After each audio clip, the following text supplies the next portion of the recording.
Welcome to the channel, guys. We are back again, and today I'm talking about Italica from Xerjoff, so stay tuned for that. And if you like the content, hit that like and subscribe button. Really do appreciate it.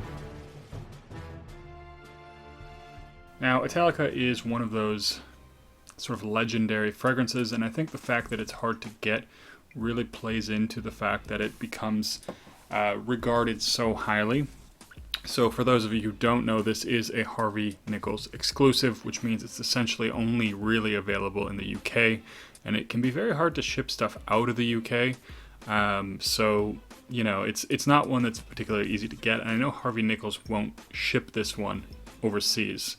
So it is sort of, you have to be in, you know, the UK to get it. And I personally picked up a bottle for the first time when I was visiting London. And I did get another bottle because recently Xerjoff was, well, not so recently, 6 months ago or so, they were awesome enough to start putting exclusives online, temporarily available, and Italica was one of them, and I knew I had to get a bottle. As I mentioned in a previous video, my other bottle did have a slight problem with a leak around the neck. So what had happened was there was a little bit of a leak. It had stained the tassel, and it also started to ruin the felt or velvet or whatever this is. So I did want to get another one. It was annoying because I did talk to Harvey Nichols and they just basically didn't respond. And so it became something that was a little bit upsetting because it's not a cheap fragrance. It's 275 pounds retail. So of course you expect a certain degree of quality when that does happen. But in either case, they did put it available online, had to grab it, was very happy also to get a nice, good condition bottle, no leaks, no problems.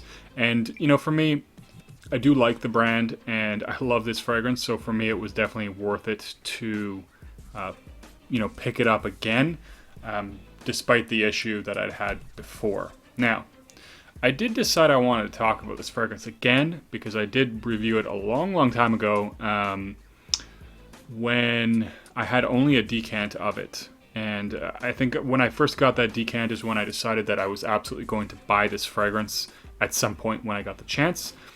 And so I did. And here I am. Now, I've had a lot of time to sit with it, think about it, and think about it in perspective of a lot of other things. So I'm going to actually just briefly show you the presentation for the bottle. So it does have this nice red sort of, it feels like felt, but it could be crushed velvet. And it is in this Casamorati style, so it is the same as other bottles from this line like Fiero 1888 and Gentiluomo. So it does have that same presentation. Of course, nice cap on it.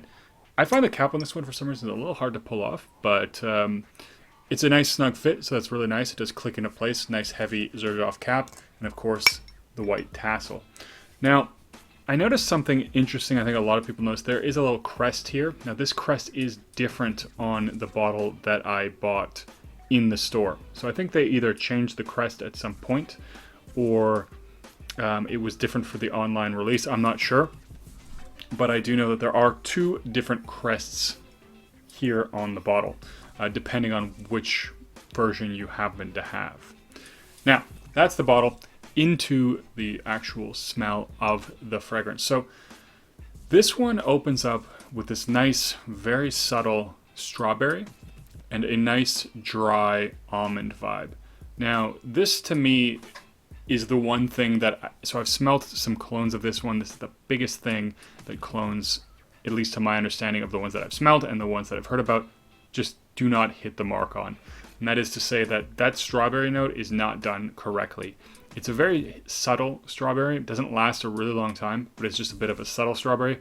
Some of the other colognes, it smells more like fruit punch or cherry or something else, but they do miss the mark on that. So that is something to be aware of.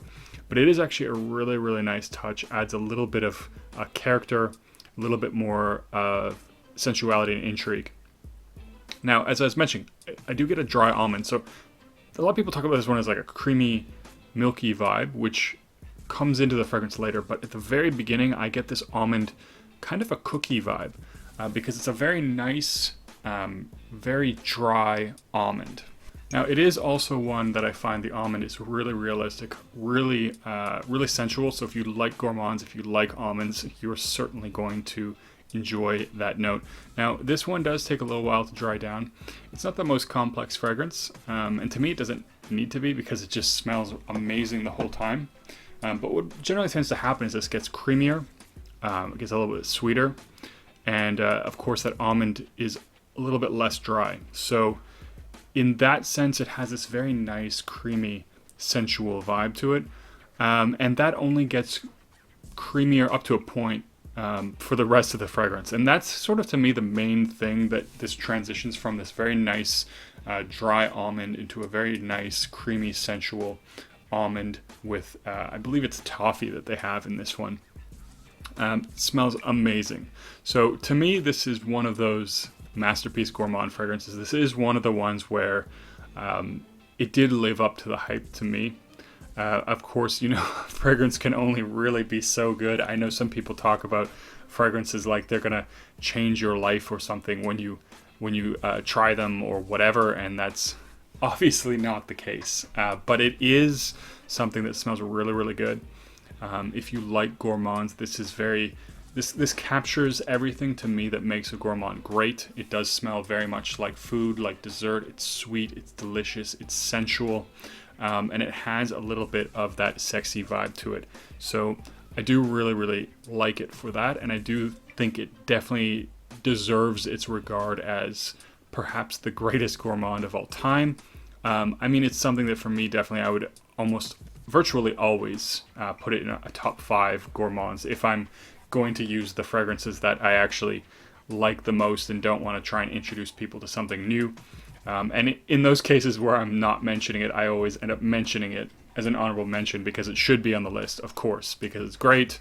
It's just hard to get. So, anyways, it is a fantastic gourmand. Now, as far as times to wear this, I've heard a lot of people say this one is a little bit hard to wear in the sense that it's much more restricted in its use, and I will agree to some regards that it does have a certain luxurious property or quality to it that makes it something that oftentimes I feel like I don't want to wear it unless it's a special occasion. And I can definitely see that being the case, and people choosing to wear this on like a special night out, or you're going to a nice formal event, or whatever the case may be. I can definitely see it fitting very, very good on that, especially in the cooler evening times. That I think this is really, it is sort of the best time to use it. But personally, I kind of want to wear it, and I don't want to have this bottle for literally 15 years, because I guess I don't go to that many like really fancy special events that would be in the cold weather in the evening, where I would actually pull this one out. So for me, I do make it a little bit more into the rotation of a cold weather fragrance. You can wear it during the day, you can wear it at night, but like I said, it is understandably sort of positioned as one of those fragrances that you really only break out on a special occasion. And again, it is because it's very luxurious and very, very high quality. You can just smell the luxurious quality of this fragrance.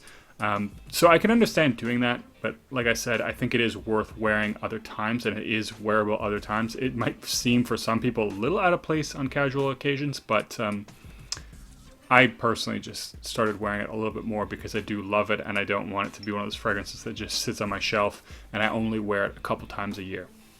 I think it deserves more than that, and I do want to, of course, enjoy it more than that. Now, as far as longevity, this one is a beast mode fragrance in every sense of the word. This goes 10 to 12 hours easily on my skin, and it has really great sillage. So this is one that I often refer to as the king of sillage. It just has this tremendous scent bubble. It's not huge, it's not going to fill a room, but it is one where it leaves a huge scent trail, and it does, if somebody comes into your area, they are going to smell it because it's very thick, and it does have some projection. So I would give this one at least around arm's length, maybe a little bit shorter than that. But people could, like, for example, they could smell you across the table, generally speaking. So it's not like a scent It's not like a skin scent by any means. It does have a very, very nice bubble to it, and that bubble is something that is very thick, very dense, and very rich. So people do catch a whiff of this one for sure. And so it's not a beast mode projector, but it is, like I said, the king of sillage because it leaves a magnificent scent trail and it has an amazing scent bubble. So the performance in this one is really quite something as well. Longevity and a nice, very nice scent bubble. So absolutely great fragrance, and I do recommend that if you find yourself in the UK, go down to Harvey Nichols at least to spray it on your hand or something like that, and get your nose on this one. It is, to me, worth the purchase. It's worth retail because, generally speaking, you can only find this one at full retail. It's virtually impossible to find at a discount, and I do find when you see this one on grey market, it's usually slightly more expensive than retail, which I will say is not completely unfair given that you essentially have to bring it over from the UK. It's not an easy thing to get your hands on, and you generally will have to pay retail. So them asking retail plus shipping and maybe a little bit extra hassle for the trouble of getting the fragrance, to me, is not unfair. It's not unfair to ask that, but just be aware that generally speaking, it does not come to be a cheap fragrance. So those are my thoughts on this one. I think this one, has the reputation that it has, and it's well deserved, and it is definitely, to me, the best Xerjoff. They have a lot of great fragrances, but this one definitely lives up to the hype and deserves every bit of the talk that it does get when it gets talked about. But let me know in a comment down below, what is your favorite Gourmand fragrance? What Gourmand fragrance really, really lives up to that hype for you? Let me know. And as always, don't forget to like and subscribe. I'll see you guys in the next video.